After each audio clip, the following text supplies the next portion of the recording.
first thing I'd like to do, well, Catherine, you can introduce yourself again, but I'd like the other people to give a short introduction of who they are and why they're here, or what's the most important AI thing they're thinking about this week. Great. Nikhil Sahni. I'm a partner with McKinsey. I'm also a fellow in the Harvard Economics Department. I do most of my work in and around healthcare. And something I'll talk about today is I was just with I don't know, a dozen, 2 dozen CFOs in the healthcare sector talking about how do we actually make investments in AI when we're not actually seeing the returns necessarily in our P&L. So what is organizational challenges that are preventing AI from spreading more? I'm Marius Linguraru. I join you from Children's National Hospital, where I'm the chair of research and innovation. I'm also a professor of radiology and pediatrics at George Washington University. So to very briefly tell you where I come from, I'm a computer scientist and the son of a pediatric nurse. So that tells a lot about my life. But what I'm fascinated about when it comes to AI is how AI may be one of the greatest tools we have for improving health equity. And by that I mean accessibility, availability, fairness, and quality and efficiency in healthcare for vulnerable populations that otherwise may not have access to elite healthcare systems.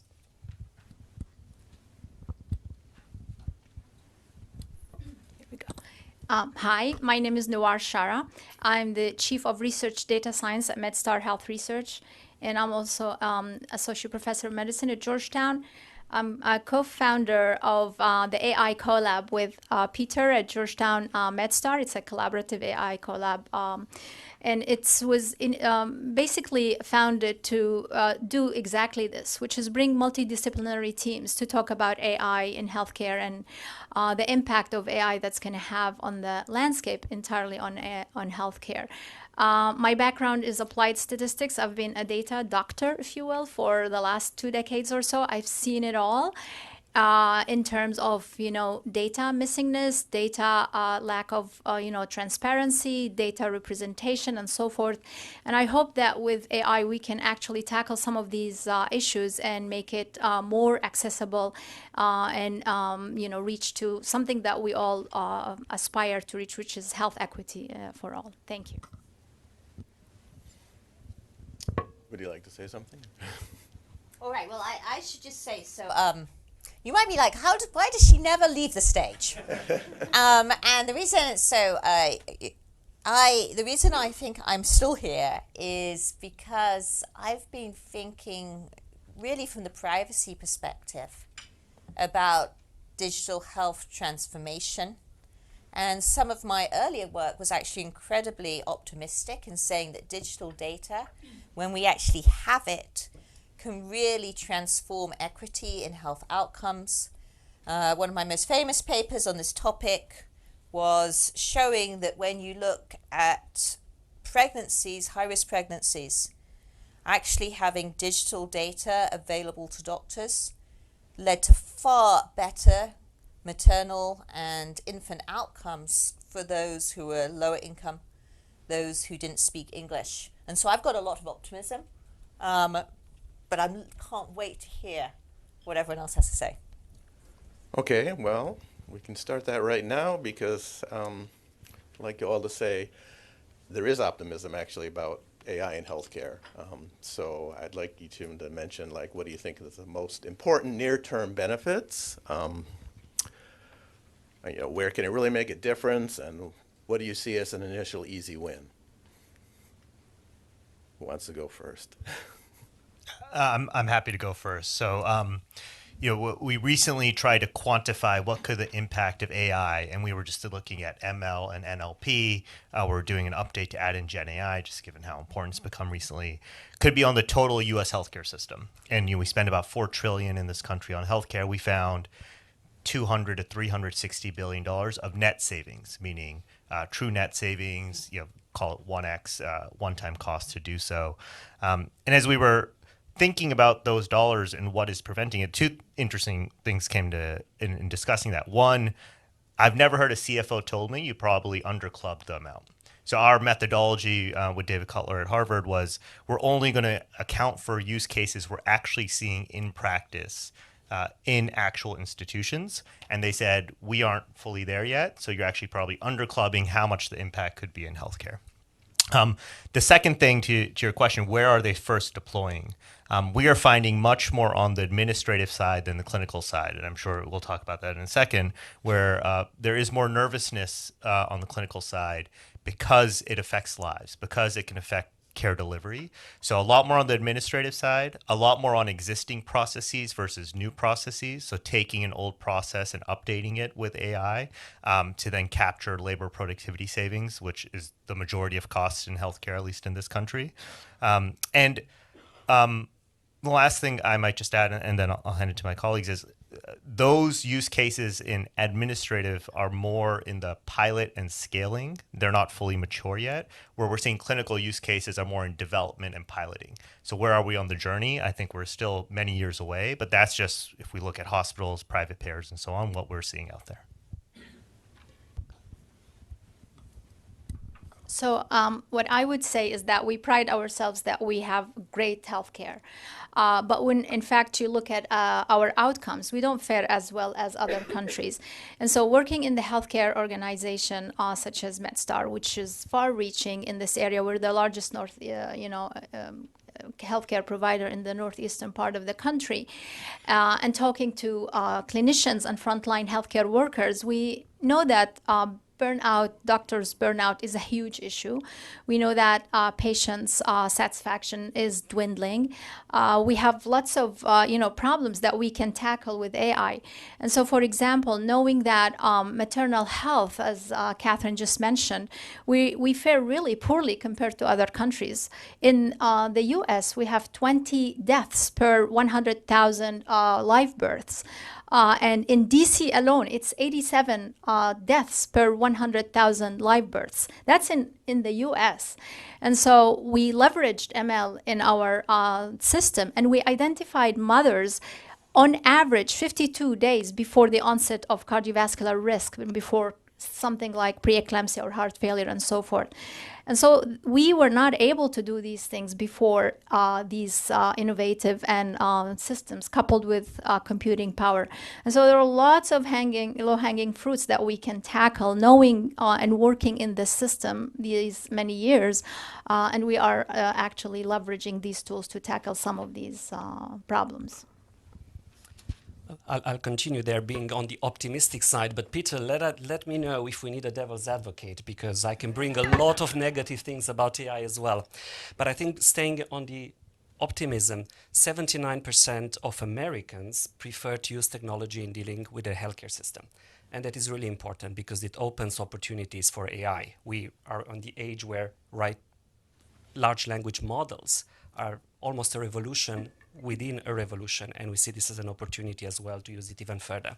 But to go back to what you were saying a little earlier, there's the dissatisfaction that Americans and in general population has with the healthcare system. And I think there was a report published last year that shows that maybe the top three, or among the top three causes of dissatisfaction with healthcare in the US are providers, which means accessing providers, which I think means a couple of things: getting an appointment and the time to get an appointment and the lack of specialists. Then the cost of healthcare, which is something on everybody's mind. And third, and not last, is the predictive value of our healthcare system. How early can we identify diseases that should be preventive?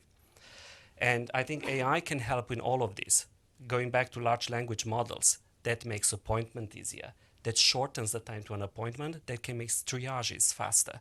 We want our healthcare specialists to focus on what's really important into our health charts, not on all the little interactions. Costs, digital technology can be a lot cheaper sometimes than human interaction, but the right combination of human and artificial intelligence is still critical to keep there. And then predictive. AI is amazing at interpreting vast amounts of data and finding patterns that may be hidden to our eyes or to our mind. And it is something that we're not leveraging it yet to its full possibility.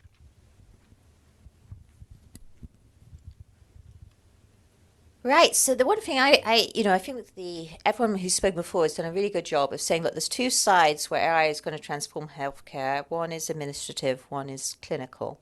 I think you've done an awesome job at convincing me that administrative may be first. in that, when I think I saw the paper, the pre-Gen AI version of the paper. And, if you think about your experience in an American healthcare setting, then really it is just a whole lot of prediction problems that they seem to be getting wrong, right? And that's why we have these long waits. What you observe is all this inefficiency in terms of how we're using all these resources. And I think we're very right to be optimistic about that.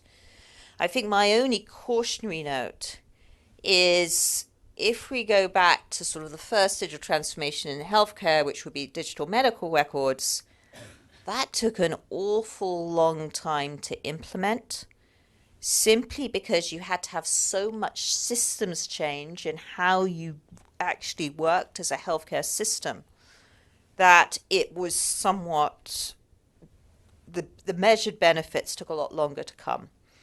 And I'm always reminded, at least, which may be a more hopeful comparison in this room, in that one of the first organizations in America to realize, I think, some of the benefits of the digital transformation was actually the Indian healthcare system service in the US. And why was that? In some sense, it was because there was less infrastructure there in the first place. So there was less to replace in terms of process, and it was quicker. So we might actually see for once, perhaps this transformation happen first in countries with less infrastructure in a way which is optimistic. Now, I just want to say about clinical prediction, I had this amazing student, PhD student, who was working, I'm afraid, on radiologists because we're obsessed as economists, trying to using, again, radiology as a first use case to try and understand transformation on the clinical side. And what he discovered in his research, which I felt was useful for me for thinking about it, is that AI was not very useful for very easy cases. Like, it didn't really add much there, right? An easy case was fine. It actually wasn't that good for difficult, unusual cases, right? Because you actually needed data to sort of make a prediction, and it didn't exist. Where it was really good was that catching those cases in the middle, where it wasn't quite clear what to do, but with a little thought and study, you could perhaps identify something from that data. And so that's how I'm tending to think about clinical process here that's going to be very useful for that mid-ground. I'd like to add one thing is that Down. Sit down. okay.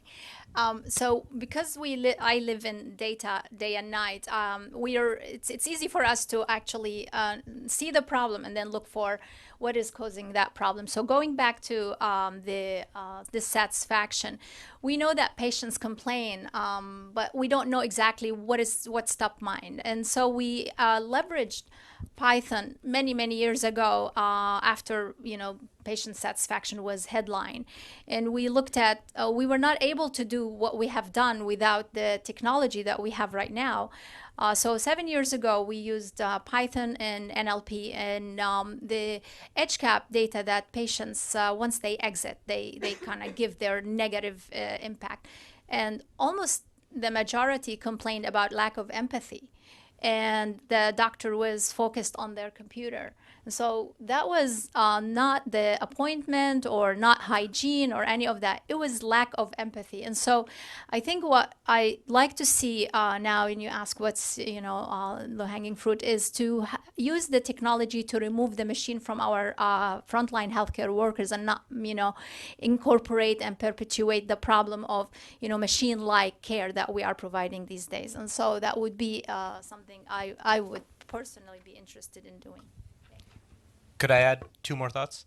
On the radiology example, I think one thing, just taking a very operational perspective, radiologists come in for their shift, and it's very FIFO, first in, first out. So what was the first image in? That's the first one I'm going to deal with. Yes, artificial intelligence can read those images, but artificial intelligence can also help prioritize the images. Artificial intelligence can actually do a quick scan and actually say, you know what, we're not going to do FIFO. This one's likely to be higher risk. Can we put this at the top and have the radiologist double check this? And that's something powerful that we always talk about doing the identification. But what if we just help them be more productive? And I think we have to just go to the next level and actually think, how are people operating? Can we make them more effective? And I think that's something very interesting to think about as well. And then I've spent a lot of time thinking about the change management side of this.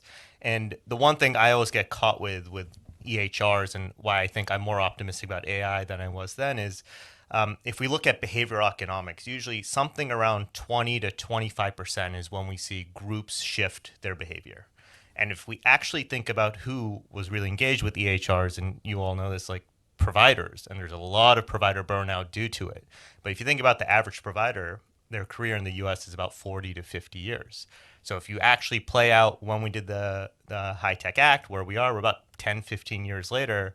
And so about 25% of the provider population has only lived in an EHR world. So we might actually start seeing those gains more today. But if you go to some of these more administrative use cases in AI, those workforces turn over earlier. And if we look at something like retail, where we went from paper receipts to barcodes to self-checkout, that labor workforce turns over every few years. And so you actually hit that 25% threshold much quicker, and why we've seen it maybe get adopted earlier in other industries than healthcare. So can we ask ourselves, how do we, when we start doing clinical use cases, get that 25% threshold sooner so we can see those gains quicker? Whereas on the admin side, we'll see them just naturally quicker given there is more workforce turnover. Radiology. Right, so radiology came on and on and on. So I wanted to give you a little story here about AI in radiology. This is my very personal story here, so I may not hit all the points. But about 15 years ago, when I was going to a very large meeting called the annual meeting of the Radiology Society of North America, which is held every year in Chicago. And in its heyday, it had 60 to 70,000 people meeting there during 1 week. About 15 years ago, because I was working in AI, although we're not even calling it like that, there are all kinds of names for it. There was a tiny little corner in this huge convention center with me and a few more fellows of my kind were put together to talk among ourselves. Nobody cared about us. 10 years ago, one of my colleagues, who I actually really like otherwise, came to me and said, "You are the devil for radiologists because you are trying to destroy our jobs." This is when AI was just coming on the surface as being something meaningful, because as we heard here, radiology has been the most impactful clinical field by AI, because working with data and images that's very rich. I like to often say, if you go to the National Gallery here and you look at Jackson Pollock, take a mammogram and look at it, and it will look very much the same. Look at an ultrasound image, and this is something I still cannot read after looking at this for many years. So in 2016, there was a big publication that I think it was in the Harvard Business Journal that said, well, is it time to retrain our radiologists? Pretty much showing there is no future for it. The Economist said 1 year later or so, stop training radiologists. In 2019, and this is, I think, where we still are now, there was a quote in Nature that said, AI will not replace radiologists, but radiologists who work with AI will replace those who don't use it. And I think we're coming to that, but this is a story of 15 years, right? And we were talking, Catherine was mentioning electronic health records, how long that took. Well, AI is creeping very slowly. I think we all know that it's there, and we're going to live with it. But we need to have not just this technology revolution that is happening now, we have to have a cultural revolution, because radiologists, and not only radiologists, have to come to terms with who's going to be responsible of making a decision. Do we have a radiologist? Do we have a clinician? Do we have the AI system? How do they work together? We have a computational revolution in itself, because I'm sure we're going to talk more about what it takes to run AI, but not every hospital can do it today. And definitely only elite, high-income hospitals can do it properly, and even those are not up there yet. And then there is a regulatory revolution. How do we learn to work with AI and trust it in the long term? Which includes monitoring, making sure that an algorithm is not good just today, but is going to be good tomorrow, is going to do the same thing, or get smarter and better. And we're just seeing, I think, the tip of the iceberg right now with the AI acts, right, that are happening in the EU as we're speaking now, and in the US as well, right, that has been discussed recently and in its ongoing conversation. Ready for another question? unless there's some from the audience. Since we're at the World Bank, we have to ask something about international impacts. So what do you think the international impacts on healthcare and technology will be? I mean, will poor countries be left behind, or is there some way we can actually improve their healthcare outcomes? I'll take a stab at this, and forgive me, Marius, but I'm going to use the pull me down. I put it down. It's up. I'm going to use radiology. So take this one. In Indonesia, you have only 2,000 radiologists for a population of 200 million. And so you can imagine how this field will transform how we deal with one another, whether, we are reading radiology files from across the oceans and other examples of this. For me in research, we have developed lots of tools that would enable us to reach people who are otherwise hard to reach in rural areas, in marginalized communities and things like that. So, for example, a couple years ago, we developed a chatbot that can talk to heart failure patients anywhere in this area. And heart failure is a condition that affects around 26 million people around the world.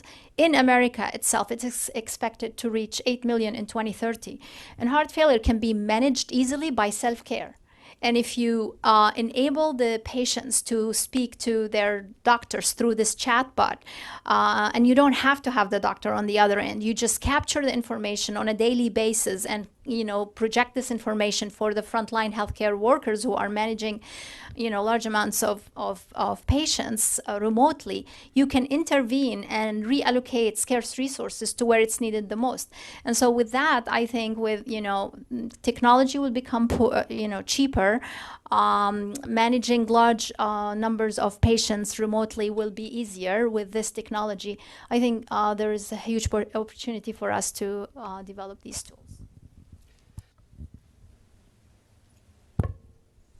I actually just had a question, which is there's something I'm worried about. So one of the lovely things about being an MIT professor is that we have so many wonderful, well-meaning students who have all these startup ideas. And as you're saying, right, the idea of scaling healthcare is just such an attractive deployment. But I always worry about this, that I worry we may be about to start a huge experiment where one thing which has convinced me talking to American healthcare economists is that actually using AI in a sort of pervasive way in the US is always going to be very problematic because of questions of legal liability, and people are worrying about that. And I worry that we maybe end up using the rest of the world as our big training data set for the deployment of a lot of these technologies, right? And so please reassure me that I'm being paranoid. So that was a question. You're not. You're not. Well, I have many things to add to that. First, is this working? If it doesn't work down, put it up. I put it up. Well, I think we need an AI system to figure out our microphones.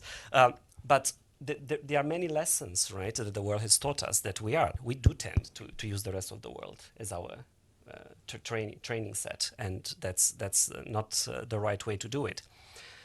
There is value of starting things right when they are needed, when they are different, and building them from there up. But there is also translation of knowledge that I think we can do quite well. And let me maybe start with a few examples. To go back to radiologists, and again, to clarify that I'm not a radiologist, right? I just work with lots of radiologists. But to go back to radiology, one of the things that I think AI can really help with the workforce, I think the World Economic Forum said that we'll need 18 million more healthcare workers to reach Universal Care Act by 2030. That's 18 million healthcare workers. Pediatric radiologists are on decline by 44%. And then you look at radiology around the world, just like Nawar was mentioning earlier. At the Harvard Medical School area, so in Longwood, you have as many radiologists as you have in the entire West Africa. So there is a huge discrepancy there, and I think we have to train someone or something to be able to bring that value.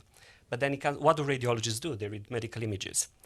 1 in 3 people in the world has no access to any kind of medical imaging technology. That's a simple chest X-ray, right? Or a prenatal ultrasound, 0. Then come to MRI, which is magnetic resonance imaging that is so important to understand a lot of our health, particularly the brain. That's a machine that costs a few $1,000,000. It weighs a few 100 kilograms, actually a couple of thousand, I think, altogether. It requires you to build a hospital around the machine to really use it. So that's clearly a first world problem. But now we have new technology that really exists because of artificial intelligence. They are portable MRIs. They are 10 times cheaper. They are 10 times lighter. You can move them around. They have very low field, magnetic field. So if you go to have an MRI done, you have to take all your metals off, right? Otherwise, you're going to burn inside and attach yourself to the wall. This does not do that. But it doesn't get good quality images, right? And this is where we use AI to actually look for the first time how the brains of kids in underrepresented areas and in vulnerable societies develop, and to learn how to keep them healthy. So this is a matter of, again, declining costs with AI and bringing new technology. And then when it comes to testing things, to just go back, I'm sorry, I'm keeping the microphone a little longer than I wanted to, but thinking about diversity in the data and applying AI to the right population in the right way, right? Facial analysis is one very powerful tool that can give us information about health. But you may have seen a few years ago, there was a story, and actually I think there may have been an MIT student who was playing with Joy, exactly, with facial recognition technology and trying it on people of Black descent. And it was not working because the technology has never been trained that way. So some of the technology that we're using, we're taking it to the population and retraining it there. So we have a project that we're running in Kinshasa, in the Democratic Republic of the Congo, where there are 0 geneticists. Catherine was speaking earlier about data deserts. I can speak about clinicians and clinical deserts, right? 0. We use this kind of technology to screen for kids at birth and to see if we find traits of non-communicable disease at birth. But then there comes the next thing. What do you do with these kids when you identify them at risk? And how do you include them in a healthcare system? And that's something we cannot take and we cannot train here and we cannot take it there. It has to be really trained from the roots up. And the good news is that you can test for Down syndrome, but Down syndrome is maybe just one of the thousands of conditions like that with a $10 kit. You can do it in Kinshasa. And then you can take the kid to a hospital, and the first thing that you do echocardiogram, because cardiac problems are the biggest killers in genetic conditions that can be preventive. So it's a way of building this with the local resources that we have, and those stories are very different than what we can do at Children's National in Washington, D.C. Okay, let's talk about the data, actually, because we've talked about medical EHR data and stuff, and I've only started to work with it, and it's messy. There's lots of missing data. Healthcare systems have rolled up different databases as they acquired hospitals and things, and developing it requires vast and diverse data, and also the health privacy laws don't help with that. It's very difficult, even de-identified data. They want data use agreements signed by an institution and things to let that out. How can we get the right data to build these AI systems? Well, actually, I would ask a question there. Does anybody know of a hospital that loves to share data? Well, Nawar and I are trying to share data, actually. We're putting it in grant proposals, but and we're playing with synthetic data and seeing if that can help.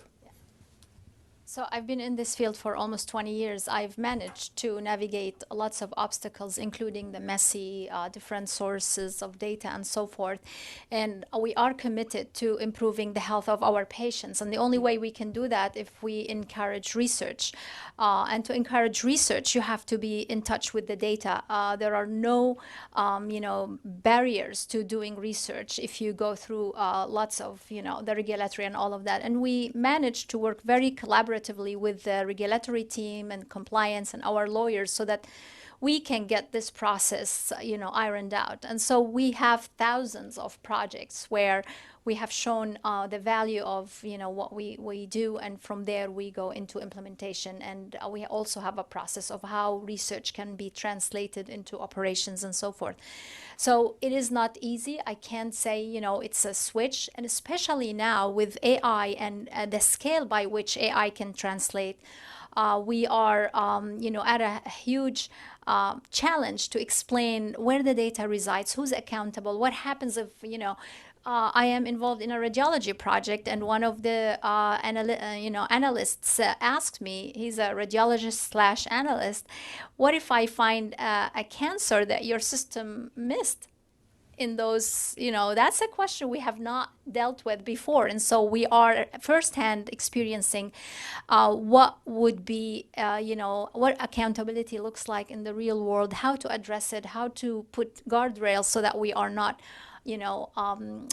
harming or identifying artifacts or leading to some exorbitant cost that's unnecessary otherwise. I don't know, are people in the room here familiar with what federated learning means? I see some yes, I see some no's, because this is a field of machine learning or artificial intelligence that I think is very helpful for almost sharing data. And when you build a model in machine learning, in deep learning, you need to have lots and lots and lots of data. And the more you have, the more diverse, the better it becomes. And I think there are two ways of thinking of this differently. First of all, the fact that a model that is going to work universally well on everyone in this room, right, because we are so different, may overpass our expectations. Maybe our expectations are too high.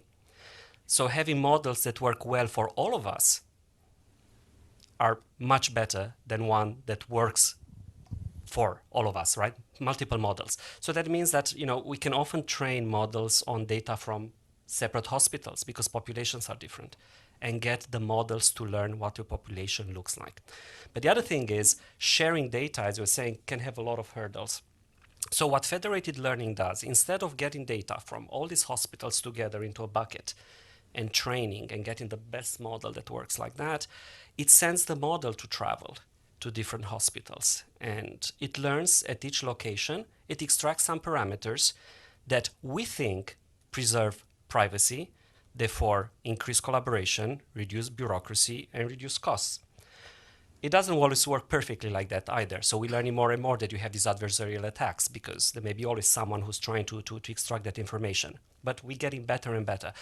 But this traveling model that just goes around, in the end learns from every hospital and then can also retrain and work at the hospital. So I'm just saying that there is a path forward for that as well. Although this is not necessarily where I think we should go as a healthcare system. We should be much better at having the right data transparency and privacy among providers. Maybe just one thing to add from the experience we're seeing at organizations right now. Data for what? I think is really important. I think too often we are using data as an excuse for why we cannot deploy AI. But if you invert the question, where is what I see leading organizations doing to, okay, what's the AI-enabled use case you're about to do? I'm going to fix the claims management system. There's a lot of data I don't need. And too often we're trying to build the perfect data set to go after everything versus what's the actual use case right in front of us? What are the 10 fields I need to do that? And many use cases, we actually have the data in a data lake for many institutions that we can already go after. They, yes, tend to be more administrative, but there's a lot of value on the administrative side when it represents 20% of spending in US healthcare. And you don't need as much of the privacy issues on some of those use cases. So I think we tend to say, well, we don't have the data or the data is not clean. But if you actually step back and say, what am I trying to fix? What are the fields I need? Prior authorization, a lot of these things that are causing provider burnout can be addressed much more rapidly if we just take that view versus the data back view. I'll just add, just going back to that original question, it always strikes me as remarkable that somehow in healthcare, we think that healthcare is going to behave differently from any other commercial firm. And suddenly everyone's going to be giving up their data. I have this old paper which looked to see how hospitals behaved in terms of creating what you might think of as a data silo, depending on how much competition they had in the local area. And what we found is the more competition you had, the more likely that the only way you're going to be able to get your data is via CD-ROM, right? And let's be clear, this is in an era where no one has CD-ROMs, right? So basically completely unusable data. And so I think there's always this strange thing that in healthcare we think it's going to be different from the rest of the commercial world, but why would it be? So if I may add, you're absolutely right. There are lots of questions that you can ask with, this much of data, but the complex questions you can't, and you have to have a holistic approach to the problem itself. So I'll give you an example. For many, many years, we now all know obesity and, sedentary lifestyle leads to diabetes, which leads to lots of complications. And we had done lots of studies where we found out that African Americans are at higher risk of, diabetes, the onset of diabetes in this area, at least in the DC area. But not until recently we were able to add NLP, natural language processing, to delve into large amounts of clinical notes, which are hidden, which include lots of valuable information. It's about the communication between you and your doctor, that we identified certain patterns of things that exist in certain patients' pool and not others. And these were things like, lifestyle changes and diet and smoking and alcohol drinking. And so we were able to shed some light on why some people transition from being pre-diabetic, so within 3 years, to diabetics. And while that was from the outset is like, oh my God, our doctors are, treating white patients versus, black patients differently.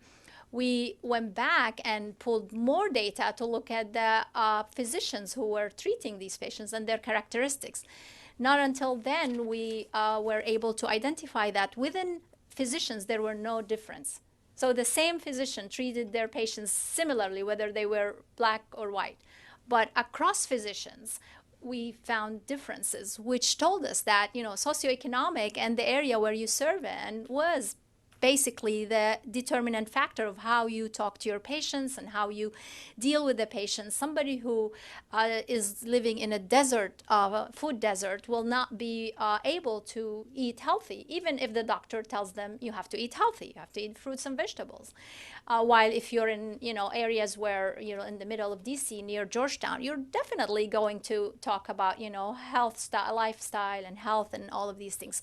So we're shedding light on lots of questions that we were unable to tackle with just simple statistical methods and the amount of data that we dealt with before these days. So this is just the beginning, and so we're heading. I just wanted to briefly add to that there is also the difference between how do you use the data, right, into research, into discovery, into processes. And I think the nuances can change very, very fast, and what you need to have access to, and how do you get to something that is more vulnerable in one situation versus the other, and the amount of data that is required for each question.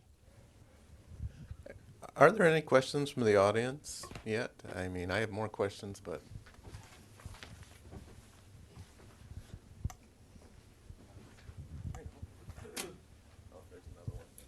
Thanks a lot. I have a question on the economic side. So how do you innovate? I mean, do you innovate at the level of hospital, or is there a role that the big tech is playing, kind of how costly it is in terms of kind of expenses? I'm thinking about other countries. And also, for example, how hard it is to train a physician or kind of radiologist to use AI, how costly it is, and also, I guess these are the questions.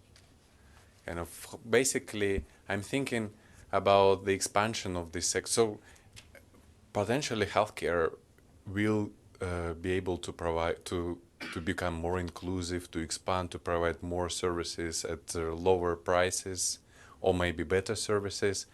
And kind of, does it make sense to expect that kind of that it will expand in employment, for example, and that it will be able to absorb more workers who are kind of relatively untrained in AI, but they will be able to join this sector easily? Thank you. So there were a couple of questions. Let me take one because I don't want to hijack the whole thing. I'm very lucky. I'm in the research environment, which allows me to innovate and create and tackle problems that may not, be easily implemented at a system-wide, but we have to get funded, right? So we're not at the luxury of like other places where you have, the funding to do everything you want. So Peter and I are part of a large initiative from NIH. It's a $100 million grant for 2 years to, leverage AI and raise awareness about health equity and researcher diversity. And so we are site PIs. We have 4 cores that are focused on training data. What do we need for data so that we can deliver AI that's equitable, that leads to health equity?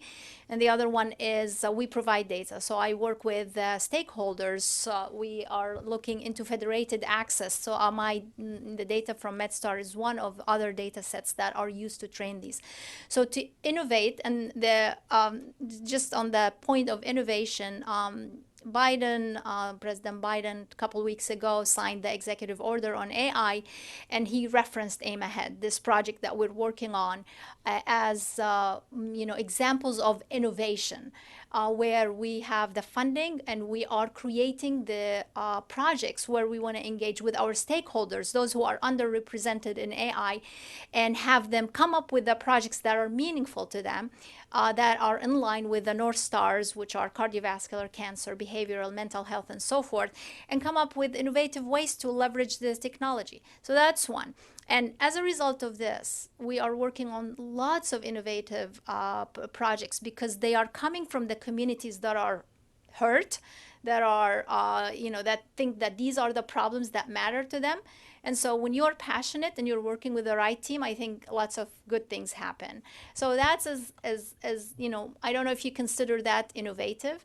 As far as the new, landscape of whether we can aspire and open the door for talent and new skills, I think absolutely. They'll be different. We're probably not going to need a lot more programmers in the next 5 to 10 years, but we need people who can think about creative ways to solve huge problems. I think we will focus on problems and then, look at the technology that will capture this problem. Cancer, for example, is huge, physician burnout and all of these things. So we'll be problem driven, and we will need people with creative ideas that can use, the limited resources that we have in an innovative ways.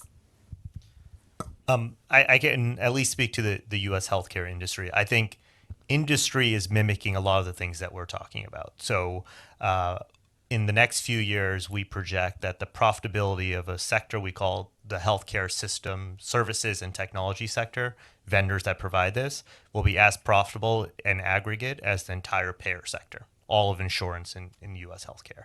That is, in that sector, VC money towards AI-backed or AI-focused companies has multifold increased in the last few years.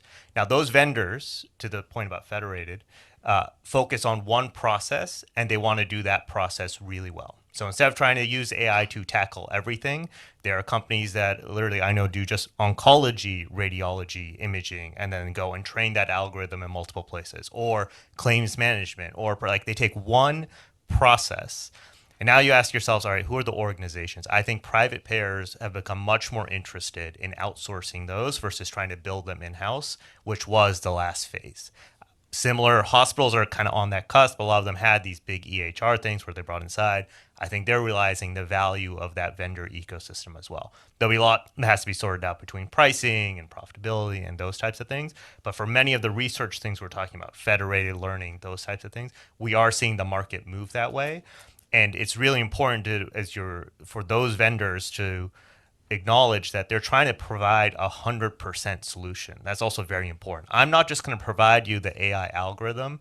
I'm going to provide you a methodology to fix your data, to then have the AI algorithm, and to then help you with the change management. So as if I'm a CFO sitting at a hospital or a private payer, okay, if I hire this vendor, they'll take care of everything on this. That gives me relief. That gives them accountability versus I'm just going to go take that AI algorithm and internally have to deal with the data and so on.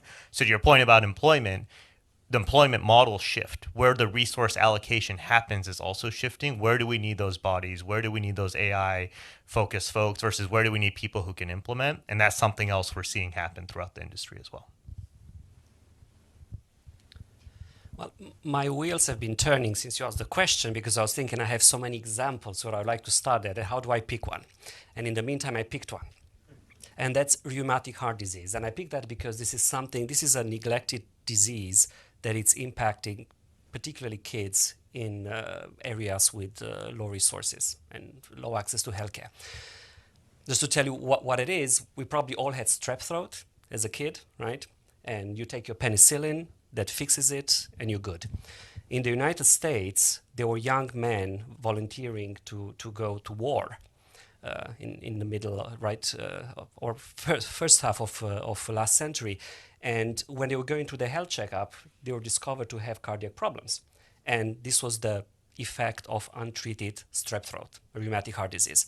Fixed ever since the Second World War. This works very well. Very few cases in the country because everybody takes penicillin when needed. But in the world, there are about 50 million people with rheumatic heart disease and about 400,000 deaths every year from this condition. Once you have it, if it's gone to your body, the way to discover it is to check the heart. And you can do that with ultrasound. Ultrasound technology has gone again to many revolutions. That's a word I like to use today. You can have an ultrasound probe that is this size, basically smaller than my smartphone, right? It connects to a tablet. You get to see the image right away, and it all happens instantly. However, you need to know how to acquire the data, and that's a rare skill. And then an even more rare skill, you need to be able to read the data. So about 2 years ago, I was speaking with those clinicians, cardiologists this time, moving away from radiologists, who are writing the rules for the World Health Organization about how to diagnose and how to screen for rheumatic heart disease. And their biggest challenge was, how do you get kids that do not have access to a cardiologist and could benefit from now this very cheap technology, this ultrasound technology, to be screened and to be put into healthcare? And we started to use AI. And basically what AI was able to do there, and that was the innovation on the research side, right? The machine learned when and where to look into an echocardiogram. This is an image that looks at the beating heart and looks very messy and very noisy. I cannot read it.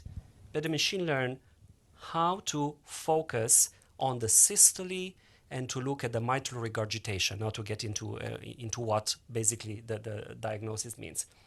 The other thing that has happened in the meantime, and this is not what I've been doing, is that the ultrasound probe can be guided by AI also, and where to identify the area of the heart to capture that image. So we have two amazing things, or all of a sudden. One, some automation in the acquisition of the data, which is a rare skill. And now we know that in a few days, a healthcare provider that has not worked with ultrasound before, is not a cardiologist, can learn how to do this with this kind of assistance. The other thing is, in 1 minute from the acquisition, our algorithm can tell if a child has rheumatic heart disease. So this is all fantastic. But then I think innovation is a big word. How do you make this happen and how do you make this work? Well, here is where we partner up with small companies that know how to fix that problem. We are researchers. We know how to ask questions and we come with solutions that sometimes work, sometimes they don't.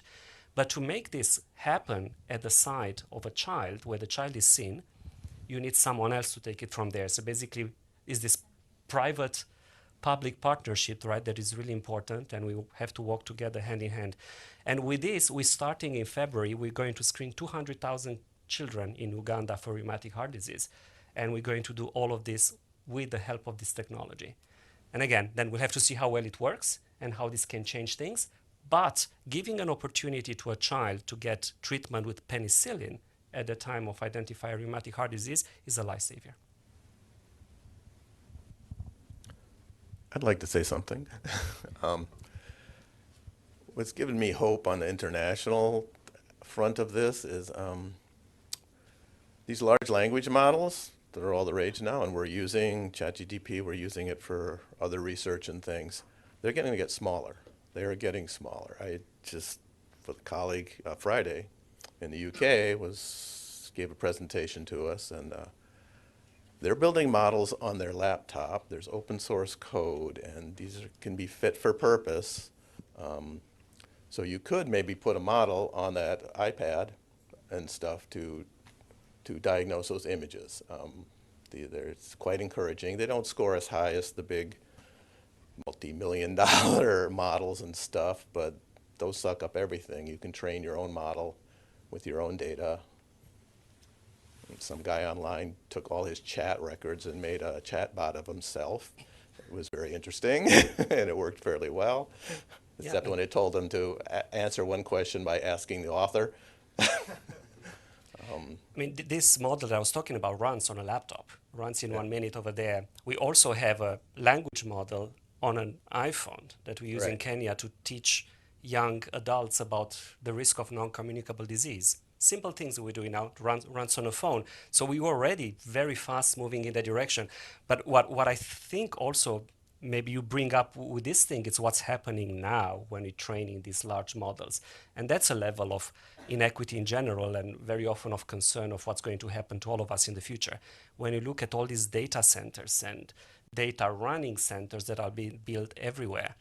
And to build a laptop, a small 2-kilogram laptop, I think you need about 200 kilograms of fossil fuel, 600 kilograms of additional resources that come from somewhere from Mother Earth, and thousands of liters of water to do that. To build a data center, it's something of an unimaginable scale.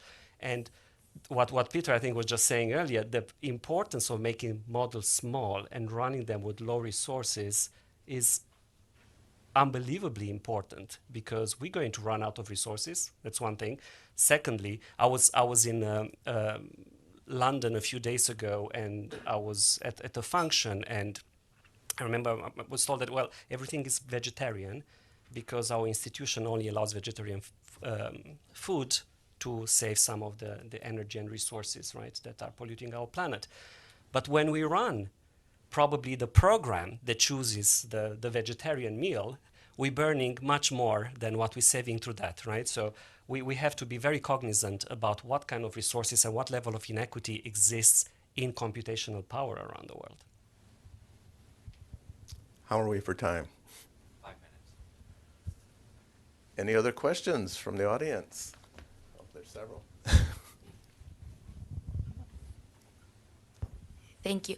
One of you mentioned something about mental health. I've had this research question for a while now, thinking about how difficult can it be to have an accurate diagnosis when it comes to mental health, and how different the treatments are. For example, different personality disorders, bipolar disorder, depressions, they are all different.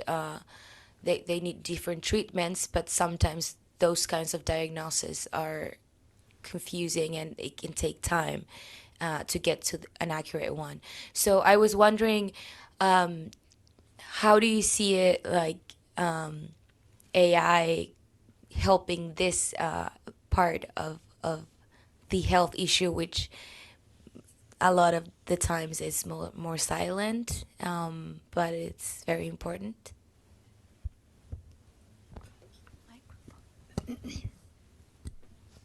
I don't have a solution. I think mental health is one of the most challenging problems, and but my answer is that there is potential for AI to mitigate some of the impact that we're having from AI on our communities. Having said that, I think A lot of people are developing tools, but in my opinion, these are not going to help with AI, with mental health. I mean, talking to another avatar or another is not going to help your mental health. In the contrary, I think we have to use our power and our technology to find the root cause of why mental health is on the rise, and tackle it and address the root cause of mental health, and not wait until issues happen and then medicate or use technology to solve that problem.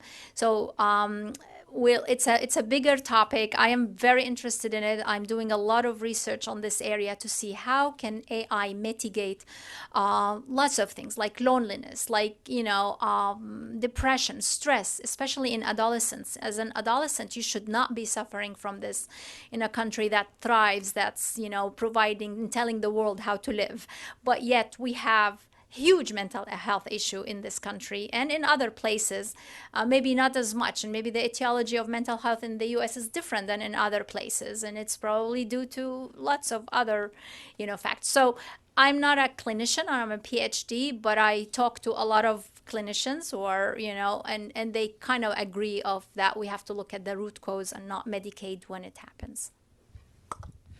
And where I think AI may play an important role is maybe shortening the time between somebody being at risk to have a mental health and being seen by a healthcare system over there. Again, looking at a lot of data. And maybe I speculate here a little bit, but I don't see immediately how the solution is going to be. I think you very well articulated the fact that there is so much variability in even the way the diagnosis is done. So what do we do well with AI? We try to reproduce the thinking, right, and the process of a clinician in doing something right. When the clinical system struggles to do that well, AI algorithms may have to either reinvent themselves and come from a completely different angle, and that comes with risks, right? Or they have to follow the same way of thinking. However, I think there's a lot of data in communities that may help or be helped with the use of AI to identify those that are at risk. Like you're saying, there is a increase in adolescent suicide. Some of those changes in risk are identified often at schools. Schools are not well prepared to identify those kids. When a kid comes to a hospital and has to be triaged at the emergency room for being at risk of suicide, that is done with 5 questions, right? That is vastly inadequate. So adding more data to that and to the process and to the analysis, I think could be a way to at least identify those that would benefit from help. Any other questions? I would like to bring us back to the question, how is artificial intelligence transforming firms? So when you look at it now versus 5-10 years down the road, this is a transformative set of technologies both for clinical and administrative processes. So what do you guys see out there? How is it changing the industry structure, competition? Is it becoming more consolidated, more fragmented? Again, how do you see it in the future, and how is it playing out now? Yeah, maybe I'll add two thoughts to just maintain us on time. So one thing is I was talking about the advent of this HST, as we call it, healthcare services and tech subsector within healthcare and those vendors. One other major thing in talking to a lot of C-suite folks, people are changing the way they look at business cases. I think this is really important. In healthcare especially, it's not just financial outcomes, it's also non-financial outcomes. We've talked about patient experience, we've talked about provider satisfaction, we've talked about quality. When you are originally putting forward these AI use cases, one of the reasons admin use cases are being looked at first is you can put hard dollars against them. But how do you value saving the live births you were talking about earlier, right? Bringing 87 down to 50.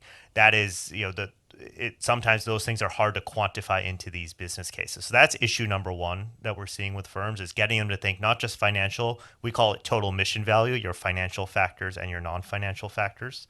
I think the second thing is, once you've got that business case, a lot of people are not seeing that return in the P&L, because a lot of those business cases are predicated on labor savings. So if I'm able to free up a physician's time, they saw 5 patients in a day, I can take 10 minutes out of every visit, so now they could see 6.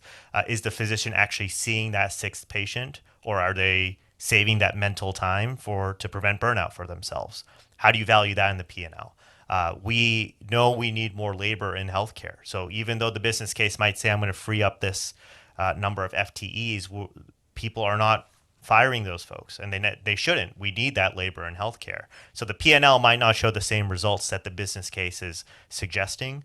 And those are real issues that people are dealing with right now, and why, even when we're talking about data, what we've been talking to a lot of folks about is focus on a few fields, do a couple of things, show that the ROI is there, because there's got to be a little bit of this swell that happens. Gen AI and everything that happened over the last 12 months or so has created more dialogue about AI than there was before. But now, how do you take advantage of that dialogue to start implementing, showing successful use cases, showing you can do the change management, and then build it over time? This isn't going to happen overnight. We need to do multiple phases. And organizations that are trying to do too much upfront are struggling to get the buy-in from the organization over time to then continue the 5 to 10 year journey that we need to do. Well, I can tell you, healthcare did not have a strategy, at least, for the healthcare organizations that I talked to. Only recently, they've been developing strategy around data, around systems, around all of these things. But it is transforming how we think about healthcare in the future, and we are scrambling to figure out where do we start even. And so we're starting at so many different levels. We're trying to educate our frontline healthcare workers. So we're trying to engage them in the conversation, in the education, and bringing thereby, new curricula into medical schools and so forth, that we are part of the data and the systems that we're trying to, figure out a balance between investing and return on investment, because like you mentioned, implementing AI will eventually lead to some let go of certain cadre of the workforce. How do we ensure that we don't do that haphazardly at the moment? So lots is happening in the healthcare sector, and we're not nowhere close to having a well-defined, vetted strategy. I think it's time to thank the panel and move on.